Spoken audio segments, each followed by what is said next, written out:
Hey everybody, this is Rustin Rose with Metalholic Magazine and Access Entertainment. Joining us tonight, Doug Aldrich of the Dead Daisies. How are you doing, man? I'm good, Rustin. Nice to talk to you, man. Thanks for having me on. Absolutely. How was raiding the Rock Vault this year?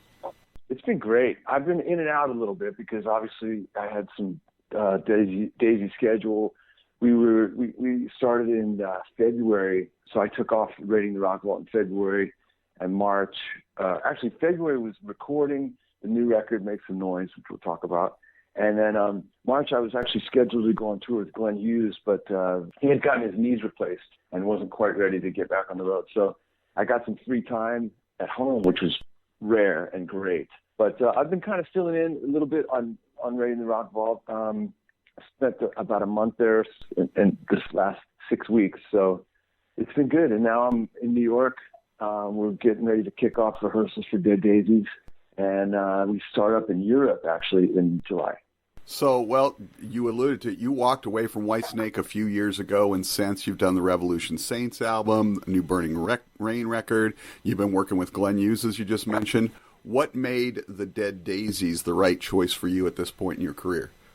It's all about personal relationships. You know, when you're in a band with people or a collective, as the Dead Daisies is, you just want to, at this point, it's nice to know people a little bit. And I've obviously worked with Marco in Whitesnake and Brian in Whitesnake. And I've known John Corabi since 1979. We met when we were in school.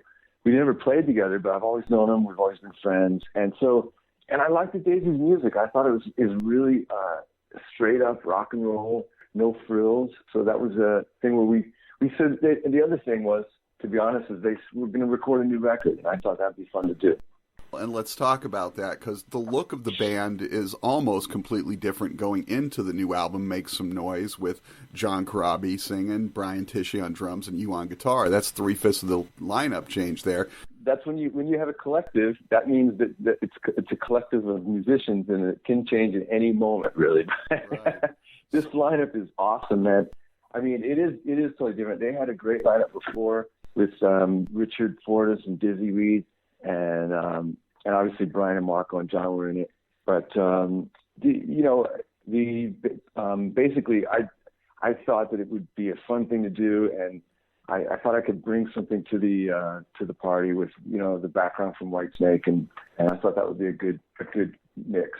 So how did, with you and John and Brian on this album, as opposed to the last one, how did that change the dynamic for the new record, the songwriting, the sound, the vibe of everything? I think there's some similarities, and then it's different, obviously in certain ways. It's different for me because it was really raw, straight up rock record, and the last records that I did with Whitesnake were really, David and I were really into maintaining the integrity of that big Whitesnake kind of just really overblown, but in a cool way sound, big bluesy rock sound. This is more of a rock and roll, straight up. Each, me and David Lodi each took one guitar track, and that's all we really have on the record. So it's a little more raw, in your face than what I've done recently. And it's, I think songwriting-wise, we just went for a little more of a riff rock, a simple, straight-up kind of American-Australian riff rock type of thing that's influenced by bands like Aerosmith and AC/DC and stuff like that. Well, and it's funny because when I was listening to the album, and it's a fantastic rock and roll record, as you said, my first listening when I was thinking to it was, this is like the best Aerosmith album that they haven't released in years. It's really got that and swagger to it. It's got that. It's got some, some flavors of AC/DC and some flavors of Van Halen. I mean, there's a couple of solos where it was just funny. Eddie used to use an MXR phaser when he would do solos because he wanted his solos to kind of stand out a little bit. And I happened to just have a shipment come in from MXR pedals from Dunlop, and they sent one of those. So I started using it on a couple of solos, and immediately I started, playing faster and doing some.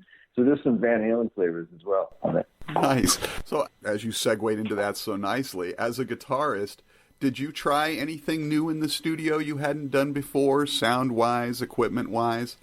Well, a couple things that I never recorded with was I've really recently gotten into these vintage Les Paul Juniors, which it's a different kind of pickup. It's got a P90 pickup, it's called, and it's basically a really hot wound and a big single coil as opposed to a normal Les Paul humbucker.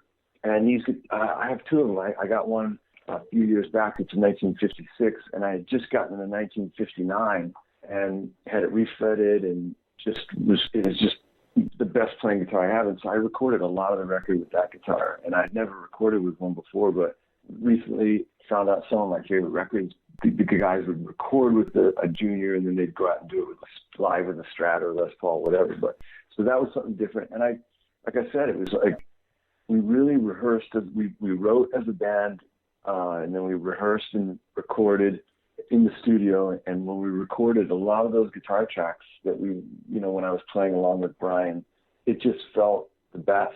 I could go and redo it, and there's some stuff where there might have been a little out of tune or whatever, but it just felt great. So we left it, and just sometimes we would if there was a wrong chord or something, we might punch in and fix it. But it's a really raw, in your face record. It was really a moment. So I didn't struggle over it. A lot of records, you'll end up struggling over it for a long time trying to get it perfect, and this one is it's got some raw edges to it, which is nice. It's cool. Well, that's what made rock and roll so appealing to us to begin with, was the organic, raw feel of it, the attitude, and so much of that has been overproduced away, and so it's nice to hear that when you hear that on a record again.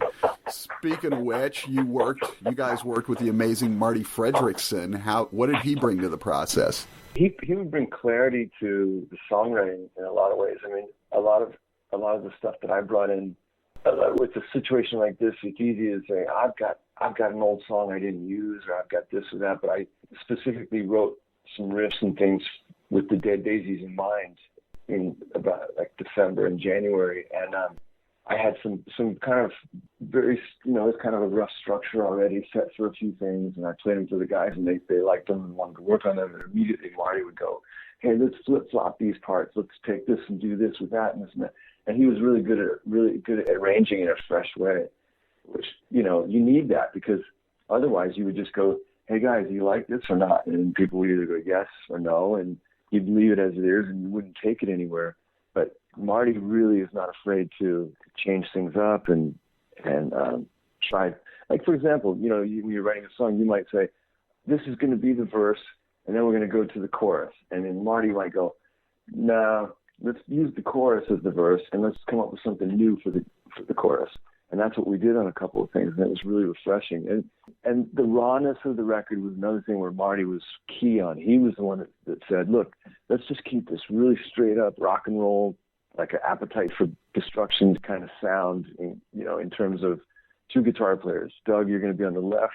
David, you're going to be on the right. And that's what we did.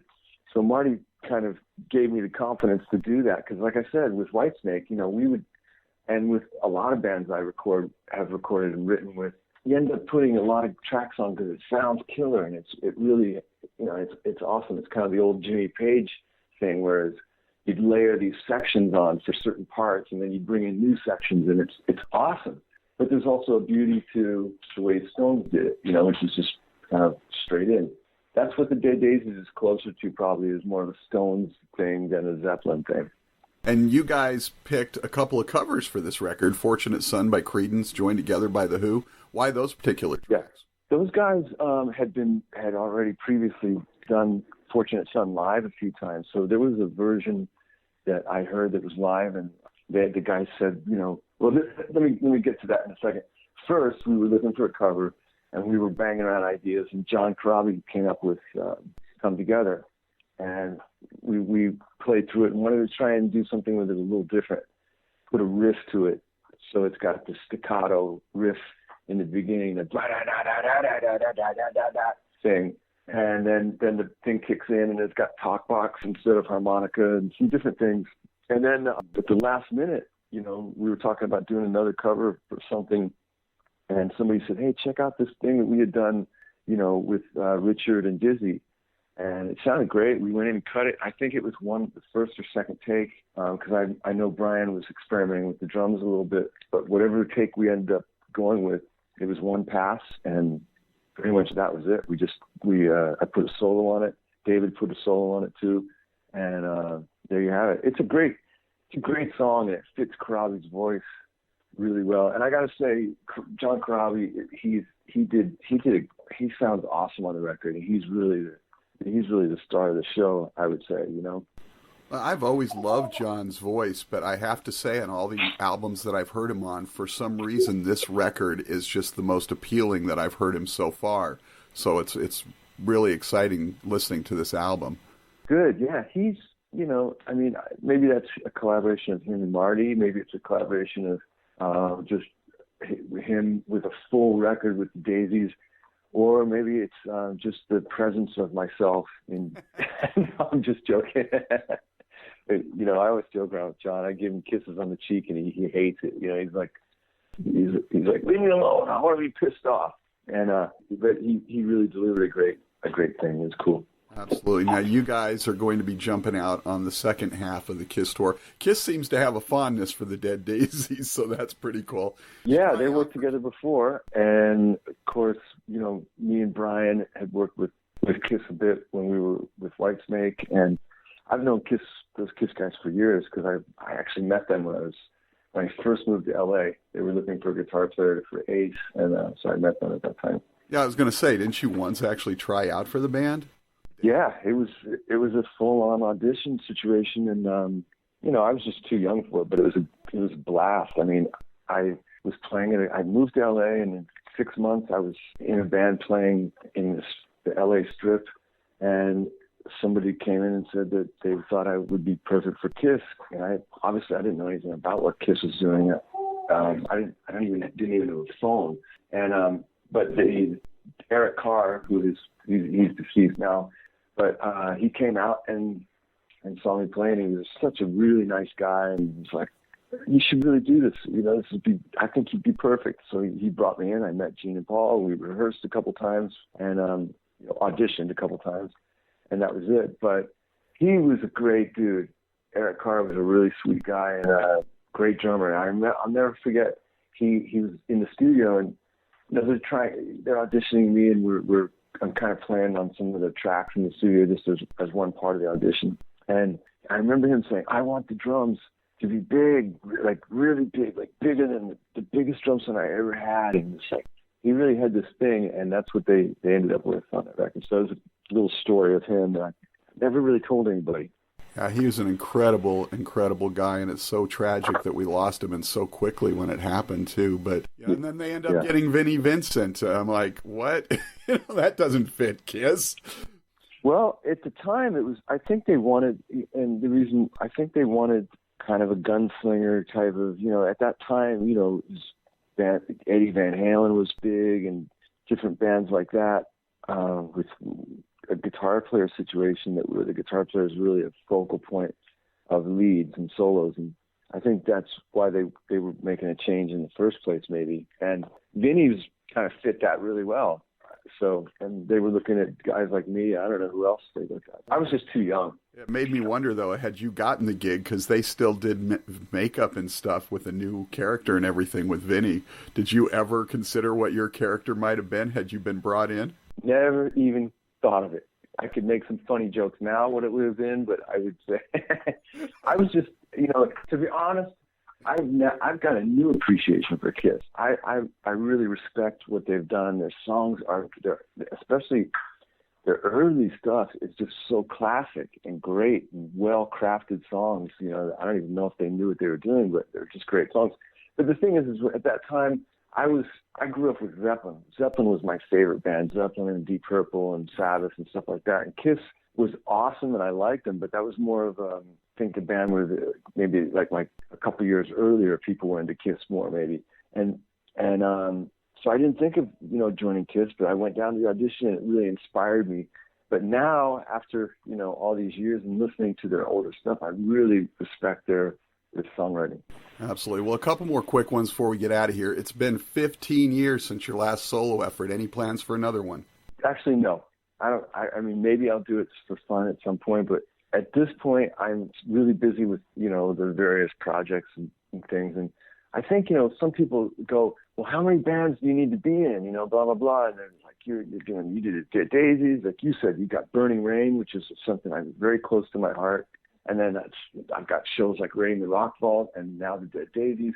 And then some people don't understand it. But in this time in music, and especially for somebody like me, it's really nice to have some variation, because nothing you really end up doing full time year round these days. You need to kind of keep it fresh, not only for yourself, but for the industry, because you'll see that's why it's, as an example, it's so refreshing that Guns N' Roses is back. It doesn't mean that Slash won't go back and do Slash, when he's off or whenever that is, next year or the year after.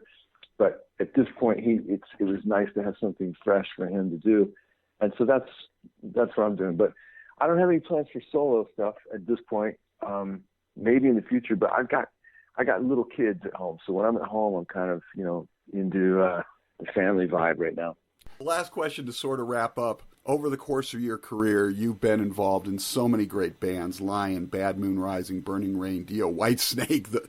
Besides the new Dead Daisies, which 2 or 3 albums are you most proud of? Which mean the most to you as you look back from this point in your career? Well, definitely the early stuff that I did, I was proud of the very first Lion record. I thought at the time we were something different in LA. We were like a Whitesnake, Thin Lizzy Jr. band. We had a British singer, and we weren't really the spandex bands. We weren't really the metal bands doing spandex or something like that. We were more of a heavy blues band a la Whitesnake.